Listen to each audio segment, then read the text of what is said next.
Elhamdulillahi thumma elhamdulillah. Elhamdulillahi alladhi hadana li hadha wa ma kunna linahtadiya lawla an hadana Allah. Wa nusalli wa nusallim ala ashrafi khalqillah Muhammad ibn Abdullah al-mab'uth rahmatan lil alamin wa man tabi'ahum bi ihsanin ila yawmiddin wa ba'd. Allahun e madh të vetmin e falenderojmë, hamd i bëjmë Rabbul Alaminit, i cili na ka bërë rrezik Islamin si fe e vetëm e pranuar të Allahu. Allahun e falenderojmë që na ka udhëzuar në Islam. Allahun e falenderojmë për shumë mirësi që na ka dhuru dhe na ka dhënë shëndet. Allahun e falenderojmë që na ka bërë ummet i Muhammed Mustafa alayhi salam. E në këto momente gjuha dhe zemra më e mirë është ajo zemër dhe gjuhë e cila çon salat dhe selame mbi Muhammedin sallallahu alaihi wasallam, mbi të dërguarin e Allahut, familjen e tij, shokët dhe gjithë ata që e ndjekin rrugën e Islamit deri në ditën e Kiametit. Elusim Allahun e madh që të na banë në rrezik neve vazhdimisht lutjet në gjuhët dhe zemrat tona, të na banë rrezik që çdo herë ne të jemi kërkues që Allahu më na fal gjunahet, edhe vazhdimisht ta lutim Allahun për rahmetin e tij, se ne nuk mund me jetu, as me funksionu, as me hinë xhennet pa rahmetin e tij. Allahu nasip na baft. Xhamati ndershëm,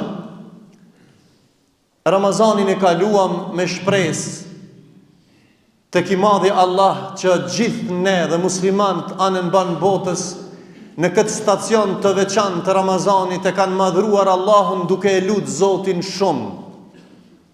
Në këtë stacion të muajit Ramazanit muslimanët e kanë lutur Allahun shumë.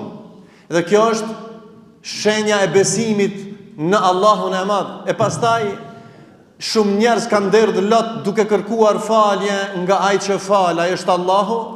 Edhe e treta, gjitha adhurimet tona ja kemi dedikuar Allahut për kërkuar mëshirën e Zotit. E tash pas Ramazanit, a thu vallë Allahu a nuk meriton të lutet? Vallë, Allahu mas Ramazanit a nuk meriton me kërku istighfar dhe tobe? Mas Ramazanit a nuk meriton Allahu me kërku rahmet? Allahu duhet me madhruar çdo herë, në çdo kohë dhe në çdo vend. E kuptojmë intensitetin se shejtanët në muajin e Ramazanit janë kanë të lidhur. Allahu i hapi dyert e qiellit, dyert e xhennetit për muslimanët. E tash jenë zgjidhata dhe mundohen aksionin e parë me batë të ti dhe të unë më futë në mendjen tënde.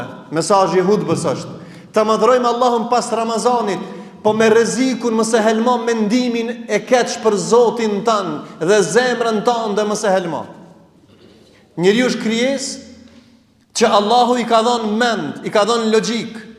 Njeriu ja menon mirë ja keq. Nëse në Ramazan ke menu mirë për Allahun, mendo edhe mas Ramazanit mirë për Allahun. Nëse ke mendu mirë për faljen dhe për rahmet, mendo edhe pas Ramazanit. Sepse smundja më e rrezikshme që e çon njeriu në errësirë është mendimi i keq. Pas Ramazanit tash Zoti s'fal. Tash Zoti s'na don. Tash Zoti nuk është i mëshirshëm. Tash Zoti nuk e don faljen. Jo. Allahu kur ka thonë se Allahu e don, wallahu yuridu an yatuba alehim, nuk është veç për Ramazan. Ramazan është veçoria më e madhe e faljes. Allahu fal vazhdimisht nëse ti kërkon falje. Mendimi i keq, o vëllezër, pas Ramazanit vjen vetëm se nga shejtani, edhe nuk të leh ty me adhuru Zotin ashtu siç meriton. Mundohet më ta vdek zemrën. Zemra nuk vdes derisa ti mendjen e kije të lidhur. Prandaj koha është shumë e shkurtë se koha me shi jashtë. Mos i bani konak shejtanit në zemër dhe në mendje. Madhroni Allahun dhe pas Ramazanit. Elusim Allahun e madh, tash se koha është me shi, elusim Allahun e madh që neve dhe juve Allahu të na ban që ne mos kemi mendim të keq për Zotin, as për musliman, po të kemi vetëm se mendim të mirë. Ta madhrojmë Allahun dhe pas Ramazanit.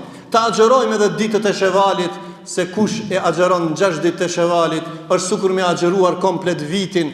Ramazanin me 6 ditë sukurtan jetën nëse agjeron. Elusim Allahun që të na falë neve juve, na jep Allahu energji pozitive dhe mendim të mirë për Allahun dhe për musliman.